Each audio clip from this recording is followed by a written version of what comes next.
Okay mga ka-Rubiks, magandang umaga po sa inyong lahat at, kumusta na kayo diyan 'no? Sana'y okay lang 'no, okay kayo palagi 'no? Okey. So ngayon naman mga ka-Rubiks, ang atin lang ituturo ngayon ay yung corners method. Parang mas madali din 'to, eh, oo, madali lang din. Okay, sandali lang at i-mix natin yung cube. Okay, na-mix na natin yung cube 'no. Corners method, mukhang madali ito mga ka-Rubiks, eh. Madali lang. Ah, Do'n tayo uli sa yellow, white. Okay. So, corners tayo, 'no. Lahat ng dilaw na may corner, lagay natin sama-sama diyan, ganyan. Wala ng ano dun sa ano mga ka-Rubiks, kung saan mo gusto siyang ilagay puwede. Dahil may algorithms tayo, okay. Merong konting senaryo 'pag ganito 'no. Naghahanap ka ng dilaw na corners 'no. Yung isa ayun, naka-down, naka-down siya 'no. So, paano gagawin mo diyan para maangat mo dun? Yan. So, tinapat ko na, oh. Tapat mo lang diyan sa puwesto niya, 'no. Nung natapat mo na, baba mo 'to. 'Di ba nandito na siya? Ito na yung face niya.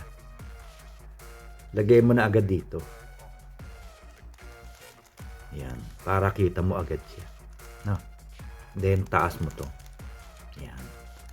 Kasi siya na lang kulang, eh, 'di ba?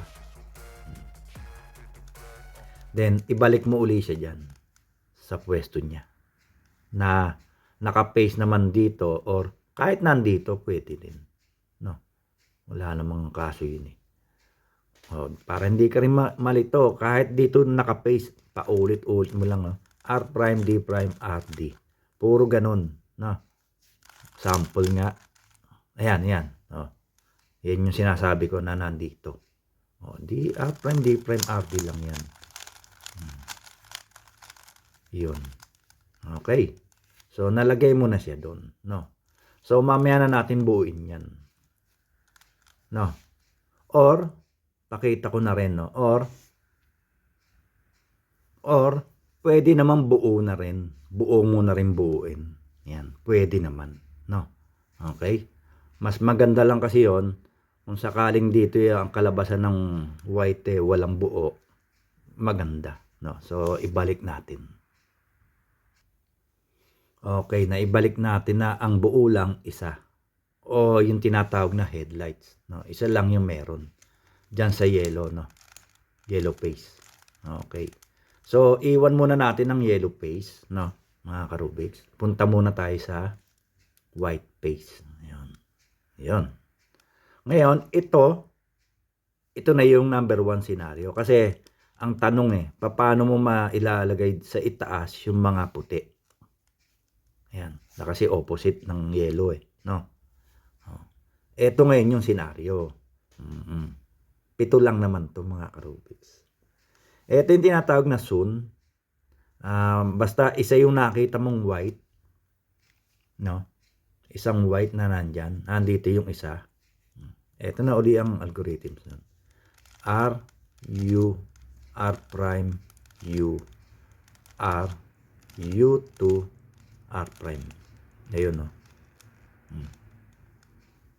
May lumabas pang gano'n. Tama mo dito buo pa rin, 'di ba? Okay. So, next scenario. Okay, next scenario naman ganyan. Isa din, 'no, pero yung face ng white pagka ginanyan mo yung cube, eto na siya o eto siya. Yan, yan ang palatandaan. Yun yung reverse nung una nating ginawa. Ito yung reverse, 'no. Andiyan yung isa, ayan. So, ang algorithms lang natin, R, U2, R prime, U prime, R, U prime, R prime. Yun. Di ba? Yun din. Okay, pang number 3 mga ka-Rubiks. Okay. Ito yung number 3. Madali lang, oh. Headlights top, right side. Headlights left. Yan. Lagay mo lang na ganyan. Then, F, R, U, R prime, U prime, F prime. saglit lang, no? 6 na letters lang. Madali lang to.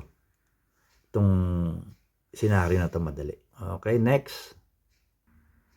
Okay, ito naman wala ni isang white dun sa taas, di ba? Wala.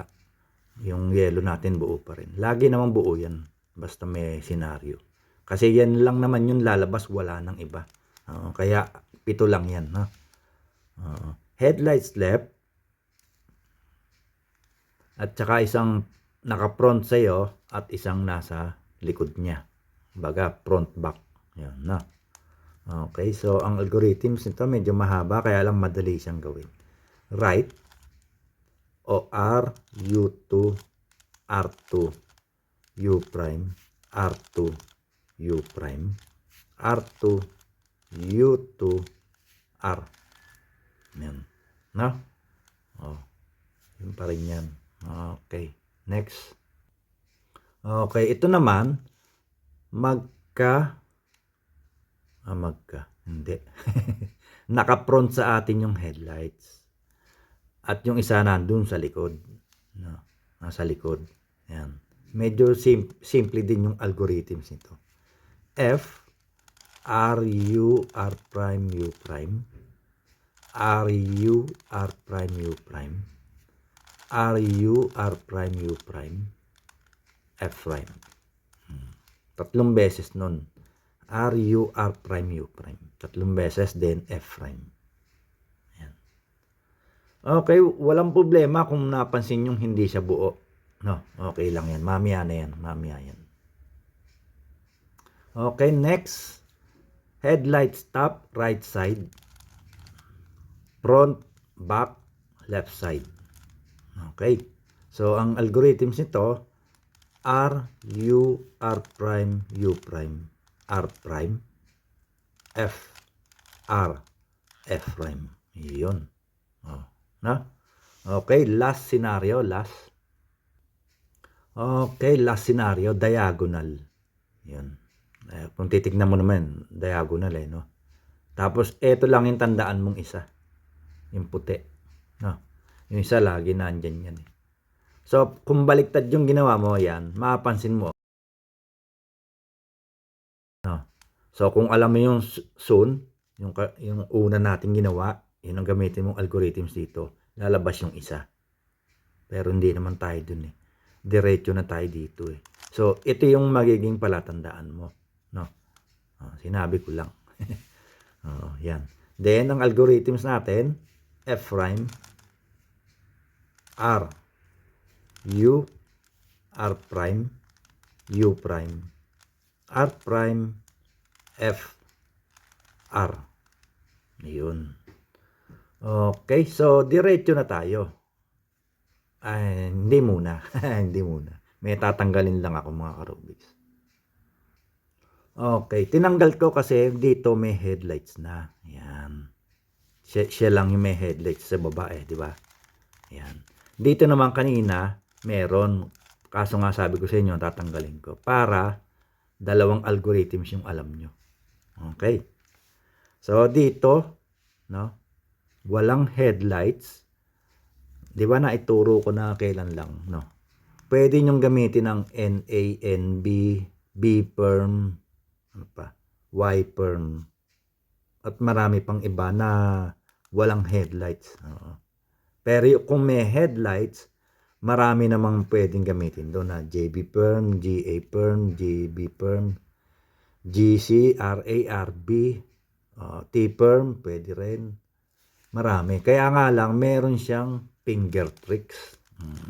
Kaya ang naging suki, pag walang headlights, Y perm. Kumbaga, yun yung suki, yun yung pangkaraniwang ginagamit. Di ba? Ito ngayon yung wala, di ba? Wala. Walang headlights. Wala. Okay. So, ang algorithms lang, F, R, U prime, R prime, U prime. R, U, R prime, F prime.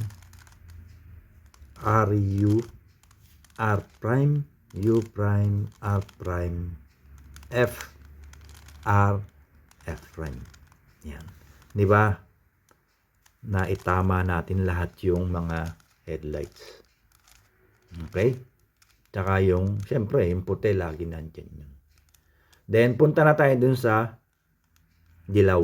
Ayan. Ito naman yung headlights. No? Maraming pwedeng gamiting algorithms dito sa PLL, no? Kung alam mo. Depende sa iyo. No? Ako, ang pangkaraniwan kong ginagamit dito, yung JB Perm. Okay, mas madali yung finger tricks niya. Okay? So, bagalan ko na lang para masundan nyo. R, U, R prime, F prime. R, U, R prime, U prime.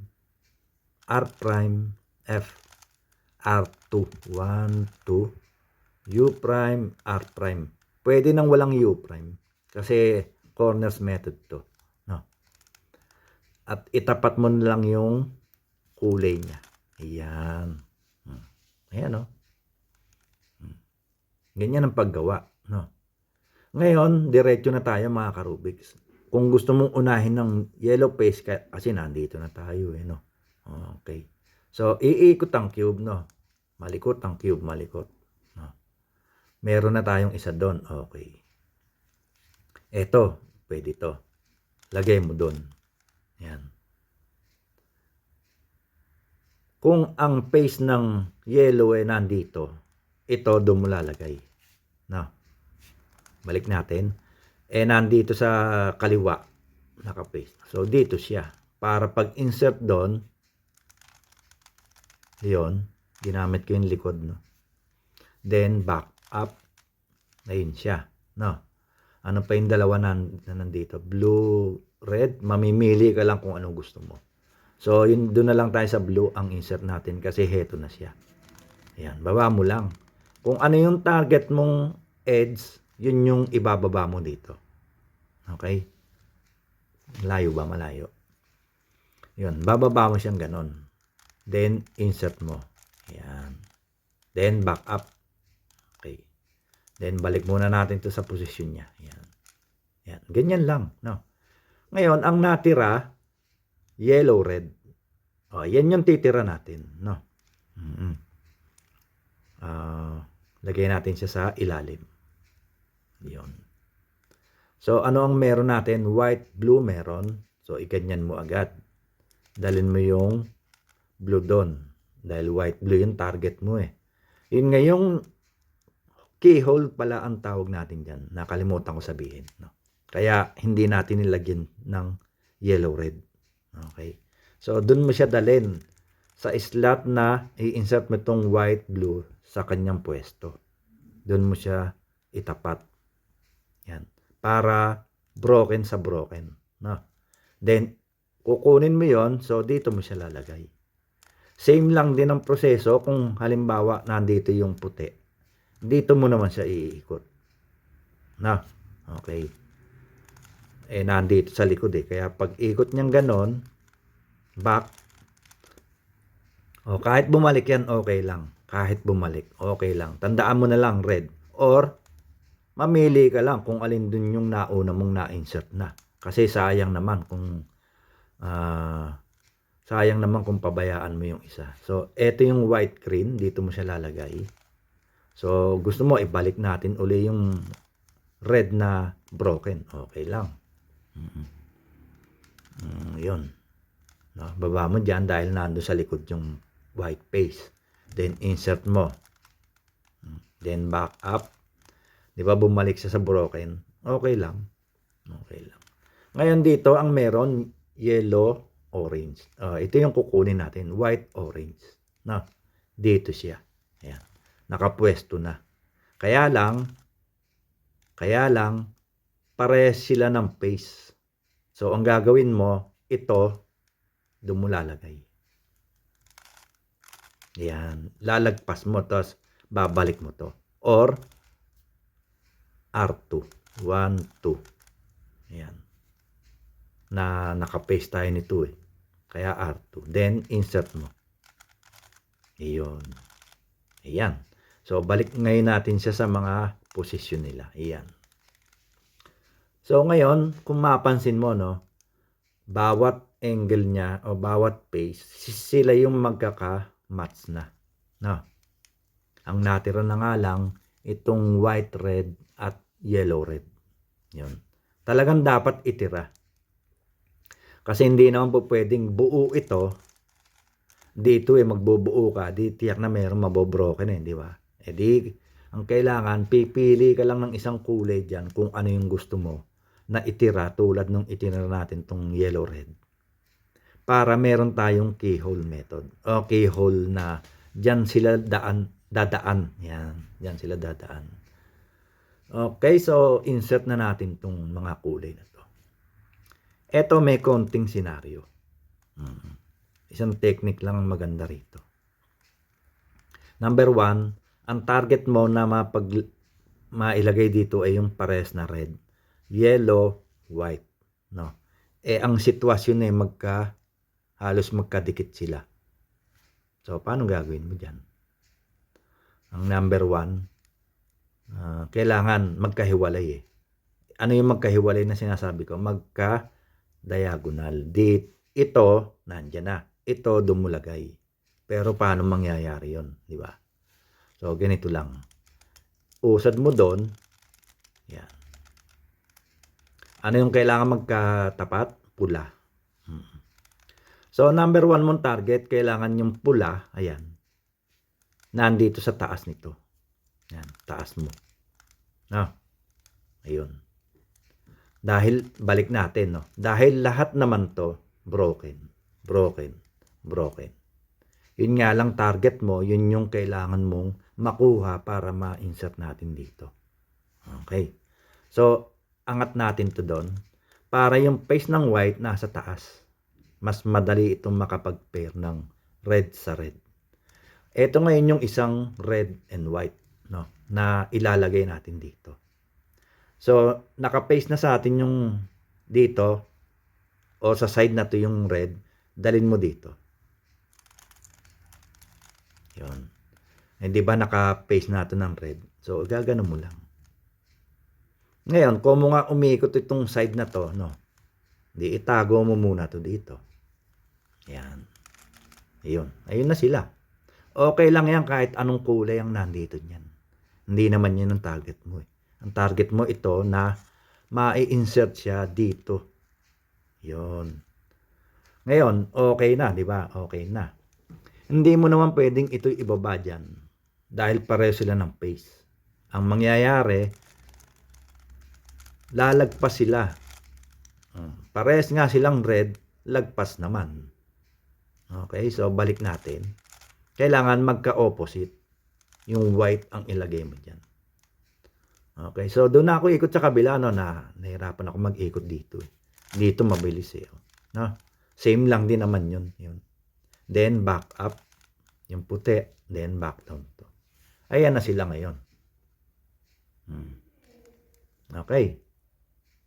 So, saka mo lang to ibabalik sa kanyang posisyon. Yun. Oh. Di ba? Parang madali ito. Kaya lang may konting paliwanag kasi nga kailangan mong matutunan. At dito sa middle layer, no, middle layer. Diyan na tayo magbubuo, no. Okay, so yung angle na to pag may buo ka, no, diyan mo na lang muna ilagay. Then R2 equator, R2 equator back. Okay, then observe. Sila pa rin. Ulitin mo lang uli. R2 equator, R2 equator back. Yan. So napansin mo, no, nabuo dito, nabuo dito, nabuo. Pag ginanyan mo ngayon yung cube, ayan, makikita mo naman nagbaliktad to. Yan. Nagbaliktad to. Okay. Ito na yung number 1 scenario. Ganyan mo siya, no? Ganyan mo siya. Then U M prime, U M prime, U M prime, U2 1 2, reverse ng M prime, M, U, M, U, M, U. Ayun, na U. Ayan. Okay, number 1 scenario, no? Number 2. Okay, number 2 scenario, no? Same lang din, no? Same lang din. Baliktad, pero yung isa naman nandito. Dito siya nagbaliktad. Oo, nangyayari yan, mga ka-Rubik's. Ganyan, no? Nangyayari yan. So, ang gagawin mo lang, R2. Tapos, yung nauna nating algorithms. Di ba magkatapat? Baligtad din sila eh. Di ba? No, di yun lang din yun. Ang dinagdag lang, R2. Ayun. No, ulitin mo lang. U, M prime, U, M prime, U, M prime. 3 beses nun. Tapos U2. O, 3 beses uli ng M, U, M, U, M, U. Then, back mo yung pinaka-setup move na R2. Ayun. Okay. So, last scenario, mga ka-Rubik's. No? Okay. Last scenario. Kung kanina naka-face tayo ng white, ngayon maiiba na. No? Dahil depende dun sa middle layer natin. No? Okay. Ganito naman nangyari. Bali-baliktad silang mga edges na nasa sarili nilang posisyon. Baliktad nga lang, no? Lahat yan. Lahat. Okay. No? Okay, so ganito gawin nyo. Kahit saan kayo mag-face, basta ganyang posisyon, pwede. Red, green, orange, blue. Kahit saan mo gusto, no? Okay, so ganito lang. F prime, L prime, F. Okay. Then M prime, U, M prime, U, M prime, U, M prime, U. Bet nabuo. No. Nabuo, di ba? Then F prime, L, F. Yung M prime U 4 na beses. Then yun na.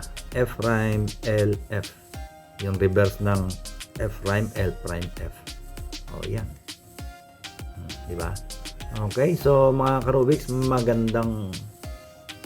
maraming salamat po sa walang sawang suporta nyo, no? Sana natutunin yung corners method, no? Medyo madali lang, mahirap lang mga senaryo, pero tiyagaan lang, no? Okay, so mag-iingat po palagi at God bless.